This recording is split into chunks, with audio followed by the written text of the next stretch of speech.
Bulletin की शुरुआत करेंगे दिल्ली की खबर के साथ, जहां पर लगातार 7वें दिन शीत लहर का कहर जारी है। दिल्ली एनसीआर में घना कोहरा छाया हुआ है और इस वजह से विजिबिलिटी काफी ज्यादा कम हो गई है, लो हो गई है और दिल्ली में बारिश होने की संभावना भी मौसम विभाग द्वारा जताई गई है।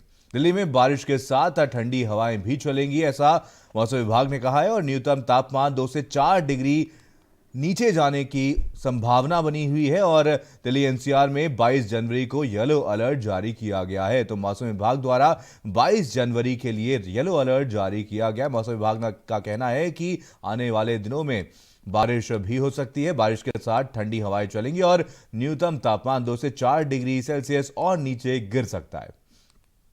तो आपको बता दें, शीतलहर का कहर लगातार जारी है। शीतलहर दिल्ली एनसीआर में चल रही है और घना कोहरा यहां पर छाया हुआ है। इस वजह से विजिबिलिटी भी काफी ज्यादा लो गई। विजिबिलिटी कम होने की वजह से यातायात पर भी असर पड़ा है। वहीं दिल्ली में बारिश होने की भी संभावना मौसम विभाग द्वारा जताई गई है और मौसम विभाग का कहना है कि दिल्ली में बारिश के साथ ठंडी हवाएं भी चलेंगी और न्यूनतम तापमान 2 से 4 डिग्री और नीचे जाने की उम्मीद है। दिल्ली एनसीआर में 22 जनवरी के लिए येलो अलर्ट भी मौसम विभाग द्वारा जारी किया गया। काफी बरस बढ़ते जा रही है, क्या करें, रोड में खाली खाली घूमते घूमते यहाँ पर आकर थोड़ा हाथ तो सेंक रहे हैं। काम धाम का भी ऐसे ही है, रोड में सर्दी में सवारी निकल नहीं रही है, नहीं मिल रही है। बस कल और परसों 2 दिन इतना ज़्यादा सर्दी था कि हम लोग गाड़ी निकाले ही नहीं, जैसे कि वैसे गाड़ी खड़ा था और सवारी भी नहीं है, ठंड में कहीं मिल ही नहीं रहा है। इतना ज़्यादा सर्दी तो पहले कभी नहीं हम लोग देखे थे। 4-5 दिन लगातार हम लोग सर्दी से जूझे हैं। जैसे लगा कितने 2 आदमी यहाँ पर गेट कर गया, एक वहाँ पे आदमी सोया ही रह गया, इतना सर्दी पड़ रहा था। लेकिन ये है कि गरीबी अवस्था में कैसे भी आदमी जी रहा है। तो आपको बता दें, पहाड़ों पर हुई बर्फबारी के कारण मैदानी इलाकों में सर्दी कहर बरपा रही है। सर्द हवाओं से बढ़ी गलन ने लोगों का जीना दुश्वार कर दिया है और राजधानी लखनऊ समेत पूरा उत्तर प्रदेश ठंड से कांपा है। ठंड से बचने के लिए लोग अलाव का सहारा ले रहे हैं।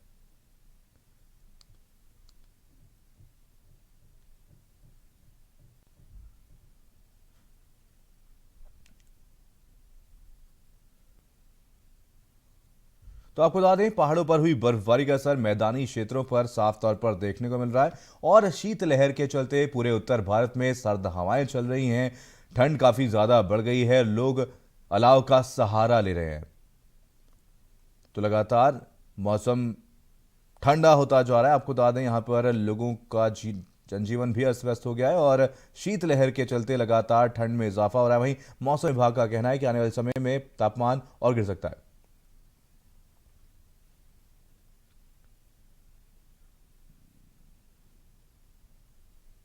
चलिए, इसी खबर पर जानकारी के साथ हमारे संवाददाता जुड़ गए हैं। सबसे पहले कानपुर से हमारे साथ हमारे संवाददाता विवेक जुड़े हैं, रविंद्र सोलानिया हमारे साथ जुड़े हैं, साथ ही साथ दिल्ली से वेस्ट और लखनऊ से हमारे संवाददाता अनूप जुड़े हैं। सबसे पहले रुख करेंगे शामली का। रविंद्र हमारे साथ हमारे संवाददाता हैं। रविंद्र, पहाड़ों पर हुई बर्फबारी का असर मैदानी क्षेत्रों में साफ तौर पर देखने को मिल रहा है। तापमान में काफी ज्यादा गिरावट दर्ज की गई है। शामली की अगर बात की जाए तो यहाँ पर कैसे हालात बने हुए हैं और इसे देखते हुए आम लोगों के लिए, बाहर से आने वाले लोगों के लिए प्रशासन द्वारा क्या कुछ इंतजाम है? मनीष, बिल्कुल देखिए, लगातार जो है देर रात से बारिश हो रही है, अभी भी लगातार बारिश चल रही है और जो सर्दी का जो सितम है वो बढ़ता जा रहा है। एक और तो जो है सियासी जो गर्माहट है वो बढ़ रहा है, लेकिन जो ठंडी है वो बहुत ज्यादा बढ़ती जा रही है। हाड़ कपाने वाली जो है सर्दी हो रही है। लेकिन जिला प्रशासन की अगर बात की जाए तो यहाँ पे व्यवस्था जो है अलाव की जरूर बात कही जाती है कि अलाव की व्यवस्था कर दी गई है, लेकिन जो जमीनी हालात है वो उससे बिल्कुल अलग है।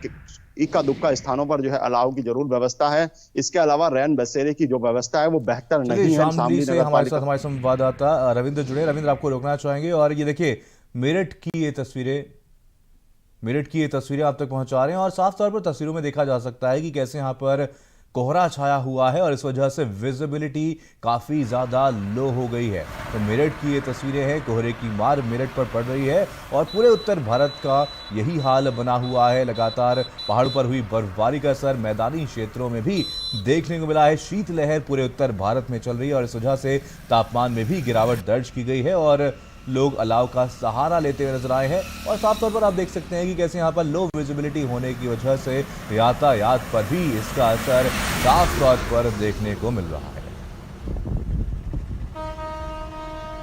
तो देखिए, मेरठ की ये तस्वीरें हैं। साफ तौर पर देखा जा सकता है कि कैसे पहाड़ों पर हुई बर्फबारी का असर मैदानी क्षेत्रों में देखने को मिला। कानपुर से हमारे साथ हमारे संवाददाता विवेक भी जुड़ गए हैं। विवेक, अभी दर्शकों को हमने मेरठ की तस्वीरें दिखाई। साफ तौर पर देखा गया कि कैसे यहाँ पर विजिबिलिटी कोहरे की वजह से बहुत ज्यादा लो गई है। कैसे हालात कानपुर के हैं? देखिए मनीष, कानपुर के जो हालात हैं वो बद से बदतर होते जा रहे हैं और ठंड ने एक प्रचंड रूप ले लिया है। क्योंकि कहा जाता है कि खिचड़ी के बाद से जो ठंडी कम हो जाती है, लेकिन इस बार जो देखने को मिला है कि मकर संक्रांति के बाद जो कड़ाके की ठंड पड़ी है उससे लोगों का जीना दुश्वार हो गया है। लोग घर से नहीं निकल रहे हैं और अपने ही घर में दुबके बैठे हुए हैं। सड़कों की बात करी जाए तो सड़कों पर भी सन्नाटा पसरा हुआ है। और अगर यहाँ पर ठंड की बात करें तो ठंड में जिस तरह से यहाँ पर हर बार नगर निगम जो अलाव की व्यवस्था कराता था वो व्यवस्थाएं यहाँ पर देखने को नहीं मिल रही हैं कि जिस तरह से अलाव की व्यवस्थाएं चौराहों पर होनी चाहिए वो अलाव की व्यवस्थाएं देखने को नहीं मिल रही हैं। यहाँ पर जो मंडलायुक्त राजशेखर है वो यहाँ पर निरंतर जो है निरीक्षण कर रहे हैं। निरीक्षणों में रैन बसेरों में जो कमियां पाई जा रही हैं उसको लेकर वहां पर पूरी लोगों का क्या कुछ कहना है ठंड को लेकर, सुनाते हैं आपको। ठंड कितनी है? ठंड बहुत है, ठंड का कमी नहीं है। हम लोग को कम्बल उम्बल दे तभी तो समय कटेगा। हम लोग तो पल्लेदार आदमी है। दिख रहा है कुछ सड़क पे? कुछ नहीं दिख रहा है, बहुत कोहरा है। हम लोग को गुजारा कैसे चलेगा? ये सरकार का भी हम लोग कहने की मतलब है जो हम लोग को जो है सो कुछ गुंजाइश करे। गोरखपुर की तस्वीरें भी आपको दिखा रहे हैं। साफ तौर पर देखा जा सकता है कि कैसे यहाँ पर ठंड के चलते लोग यहाँ पर अलाव का सहारा ले रहे हैं। तो लगातार ठंड बढ़ती जा रही है। मौसम विभाग का कहना है कि आने वाले समय में तापमान और ज्यादा नीचे गिर सकता है। आई है खिचड़ी से ठंड काफ़ी बढ़ गई है और सुबह के समय निकलने पर काफ़ी बर्फीली हवाएं चल रही हैं, काफ़ी दिक्कतें हो रही हैं। इन दिक्कतों से बचने के लिए हम लोग स्वेटर जैकेट पहन रहे हैं, टोपी लगा रहे हैं और एक गर्म कपड़े से नहीं काम चल रहा है, काफ़ी ज़्यादा गर्म कपड़े पहनने पड़ रहे हैं। और रोड पर निकल रहे हैं तो मतलब धुंध तो अभी फिलहाल कम है, दिखाई दे रहा है, लेकिन ठंड बहुत ज़्यादा है। चलिए, दिल्ली से हमारे साथ हमारे संवाददाता अवैस भी जुड़ गए हैं। अवैस, से साफ तौर पर तस्वीर में देखा जा सकता है और लोग यहाँ पर शिकायत करते हुए नजर आए हैं कि कैसे उन्हें दिक्कतों का सामना करना पड़ रहा है। लोग हालांकि घर से बाहर नहीं निकलना चाह रहे, लेकिन काम के चलते उन्हें घर से जरूर बाहर निकलना पड़ रहा है। आम जनजीवन की अगर बात की जाए तो इसका क्या कुछ असर, ठंड का क्या कुछ असर इस पर पड़ा है और प्रशासन द्वारा इसे देखते हुए क्या कुछ इंतजाम है? वहीं मौसम विभाग का क्या कुछ कहना है, कब तक हालात सुधर सकते हैं? देखिए, अगर दिल्ली और एनसीआर के रीजन की बात करें तो बेहद ठंड जो है वो यहाँ पर पड़ी है और 7वां दिन आज है जब शीतलहरी का प्रकोप जो है दिल्ली एनसीआर में जारी है। विजिबिलिटी जो है वो कोहरे की वजह से बहुत ज़्यादा लो हो गई है। आज सुबह की अगर विजिबिलिटी की बात करें तो 50 मीटर के आसपास विजिबिलिटी जो है वो दर्ज की गई थी। हालांकि जो इंटरनल इलाके हैं यानी अंदरूनी इलाके हैं दिल्ली एनसीआर के, वहाँ पर 400 मीटर के आसपास विजिबिलिटी जो है वो दर्ज की गई। लेकिन खुले इलाकों में जैसे हाईवे हो गया, रेलवे ट्रैक हो गया, वहाँ पर 50 मीटर के आसपास विजिबिलिटी जो है वो दर्ज की गई। जितना ज़्यादा घना कोहरा है इसकी वजह से लगभग 13 ट्रेनें जो दिल्ली से आती और जाती हैं वो 1.5 से 2 घंटे की देरी से इस वक्त चल रही हैं। तापमान की अगर बात करें तो दिल्ली में न्यूनतम तापमान जो है वो 8 डिग्री सेल्सियस के आसपास दर्ज किया गया सफदरजंग इलाके में और अधिकतम तापमान की अगर बात करें तो ये 16 डिग्री सेल्सियस के आसपास जो है वो दर्ज किया गया। मौसम विभाग ने 22 जनवरी को लेकर एक येलो अलर्ट जो है वो जारी किया है। दिल्ली एनसीआर के कई इलाकों में आज हल्की फुल्की बारिश होने की भी संभावना है। मौसम विभाग का कहना है कि 21 से लेकर 23 जनवरी तक दिल्ली और एनसीआर के जो रीजन है जिसमें पंजाब, हरियाणा, दिल्ली, पश्चिमी उत्तर प्रदेश और उत्तरी राजस्थान के इलाके आते हैं, यहाँ पर भारी बारिश जो है वो हो सकती है और आने वाले दिनों में हल्की फुल्की बूंदाबांदी भी हो सकती है। लेकिन 21 से 23 जनवरी तक यहाँ पर भारी बारिश की संभावना जो है वो जाएगी। इसको देखते हुए 22 जनवरी को येलो अलर्ट जो है वो दिल्ली एनसीआर के रीजन में मौसम विभाग की तरफ से जारी किया गया। अगर प्रशासन की बात करें तो प्रशासन की तरफ से रैन बसेरे जो हैं वो बनाए गए हैं, वहाँ पे लोगों को रखने का इंतजाम जो है वो किया गया। लेकिन कोविड प्रोटोकॉल का खास तौर से ध्यान जो है वो रखा जा रहा है क्योंकि कोरोना का प्रकोप जो है वो अभी गया नहीं, हमारे बीच में ही है और लगातार मामले आ रहे हैं। ऐसे में रैन बसेरों में भी कोरोना का प्रोटोकॉल जो है वो पूरी तरह से पालन कराया जा रहा है। इसके अलावा लोग अपने निजी तौर पर भी आग जलाए हुए रोड पर कई जगह पे देखे गए हैं दिल्ली एनसीआर में। बिल्कुल अनूप, यहाँ पर लखनऊ की अगर बात की जाए तो लखनऊ में कैसी तस्वीरें देखने को मिल रही हैं और ठंड का क्या कुछ असर आम जनजीवन पर पड़ा है? देखिए मनीष, बिल्कुल इस बार की जो सर्द है वो लोगों का मानना है कि पिछले कई सालों बाद जो है इस तरह की जो सर्दी है वो उनको दिखाई दी है, क्योंकि हम देख रहे हैं कि लगातार लोग सर्द हवाओं के चलते जो गलन है वो लगातार लोगों को परेशान कर रही है। अगर हम सड़कों की बात करें तो पूरी तरह से ठंड के चलते सड़कों पर सन्नाटा दिखाई दे रहा है। लोगों ने मॉर्निंग वॉक पे जो है निकलना बंद कर दिया है। घरों में लोग जो है ब्लोवर और हीटर का सहारा ले रहे हैं, गर्म कपड़े पहन रहे हैं ताकि वो सर्द से अपने को बचा सकें। इसके अलावा अगर हम प्रशासन की बात करें तो राहुल, सबसे मनीष माफ करना, सबसे बड़ी बात यही है कि जो प्रशासन की तरफ से तमाम जो है दावे किए गए हैं, क्योंकि सड़कों के तमाम ऐसे चौराहे हैं जहां पर अमूमन जो है अलाव की व्यवस्था की जाती थी, लेकिन अलाव की व्यवस्था इस बार जो है पूरी तरह से नदारद दिखाई दे रही है। तमाम समाज सेवियों की तरफ से जो है कुछ तस्वीरें जरूर सामने आई है कि कंबल वितरण करके गरीबों को मदद पहुंचाई जा रही है, लेकिन यदि सरकार की बात करें तो सरकार की तरफ से जो कंबल वितरण है वो पूरी तरह से नहीं दिखाई दे रहा है। इसके अलावा अगर हम बात करें तो रेलवे के साथ साथ जो विमान यात्रा है उस पर भी जो है ठंड का असर दिखाई दे रहा है। कल ही हमने देखा कि करीब 40 से 55 मिनट जो विमान है वो काफी लेट जो है चल रहे हैं, यानी ट्रेनों साथ जो है विमान सेवा जो वो भी प्रभावित हो रही है सर्दी के चलते। इसके अलावा मौसम विभाग ने साफ तौर पे जो अलर्ट जारी कर दिया है कि जो आने वाला 22 और 23 का दिन है वो काफी जो है सर्द रहेगा। लिहाजा लोगों से अपील की गई है कि वो जो है एहतियात बरतें, सर्दी से बचने के तमाम जो उपाय हैं वो जरूर करें। इसके अलावा घरों से अगर आवश्यक हो तभी वो निकलें। सुबह को जो वक्त है और रात का जो वक्त है उसमें जो गलन है और बढ़ रही है, क्योंकि जो हवाएं हैं वो लगातार तेज हो जाती हैं, तो लिहाजा लोगों को जो है बचने की आवश्यकता है। लेकिन सबसे बड़ी बात यही है कि जो प्रशासन की तरफ अनूप, आप बने रहिए। रवि भी हमारे साथ, हमारे संवाददाता जुड़े हुए हैं, रविंद्र सोलानिया हमारे साथ हमारे संवाददाता हैं।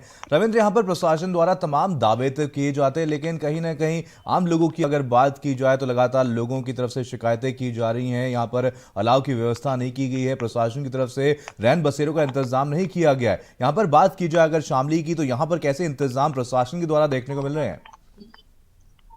मनीष, बिल्कुल देखिए, जिस तरह से दावे किए जाते हैं वो दावे जो जमीनी हकीकत वो बिल्कुल अलग है, क्योंकि कई स्थानों पर जो है अलाव की व्यवस्था जरूर की गई है, लेकिन जितनी मात्रा में जितने बड़े स्थान पर पहले जो है अलाव की व्यवस्था की जाती थी अब उस तरह से नहीं हो रही है। केवल और केवल खाना पूर्ति ही प्रशासन के द्वारा की जा रही है। इसके अलावा अगर रैन बसेरे की बात करें तो जो बाहर से जो मुसाफिर आते हैं, जिन लोगों को जो है रैन बसेरे में रहने की जो व्यवस्था है वो की जाती है, वो पर्याप्त नहीं है। केवल 2-4 जो है फोल्डिंग्स जो है वो डाल करके वहां पर रैन बसेरा एक फॉर्मेलिटी जो है पूरी की गई है नगर पालिका की तरफ से, केवल वो एक दिखावा है। बाकी व्यवस्था की अगर बात करें तो वहां पे बाथरूम की व्यवस्था नहीं है, इसके अलावा रसोई की व्यवस्था नहीं है, और तमाम जो पर्याप्त मात्रा में जो वहां पे कंबल्स होने चाहिए थे वो नहीं है, क्योंकि मुसाफिर जो है कई बार बड़ी संख्या में भी आ जाते हैं। तो ऐसे में 4-5 होल्डिंग्स डाल करके एक जो है बना देना, वो कहीं ना कहीं जो है प्रशासन की जो बातें हैं उन पर जो है जरूर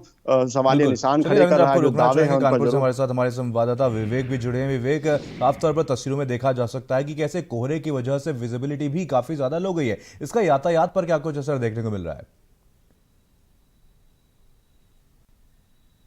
देखिए, बात करें यातायात की तो यहाँ यातायात रुका हुआ है, क्योंकि जिस तरह से यहाँ पर कोहरे की चादर ओढ़े हुए हैं और यहाँ पर इतनी जो ठंड हो रही है, जो लोग जो है घरों पर दुबके हुए हैं, जिनको बहुत जरूरी काम से निकलना पड़ रहा है वही निकल रहे हैं, लेकिन बाकी जो लोग हैं वो अपने अपने घरों पर जो है हीटर का सहारा ले रहे हैं, रूम हीटर का सहारा ले रहे हैं, और सड़कों पर भारी सन्नाटा देखने को मिल रहा है। लेकिन वहीं मार्केटों की बात करें तो कई मार्केटों में सन्नाटा पसरा हुआ है, लेकिन जो गर्म कपड़ों का मार्केट है वहां पर जो है भारी भीड़ देखने को मिल रही है, और वहां पर लोग गर्म कपड़े खरीद रहे हैं। चूंकि जिस तरह से बताया जा रहा था कि खिचड़ी के बाद सर्दी खत्म हो जाएगी, लेकिन जो मकर संक्रांति के बाद से जिस तरह से बिल्कुल, चलिए आप बने रहिए। दिल्ली से हमारे साथ हमारे संवाददाता अवैस भी जुड़े हुए हैं। अवैस, यहाँ पर मौसम विभाग द्वारा 22 जनवरी को लेकर के एक अलर्ट जारी किया गया, लेकिन मौसम विभाग का क्या कुछ कहना है, कब तक हालात सुधर सकते हैं?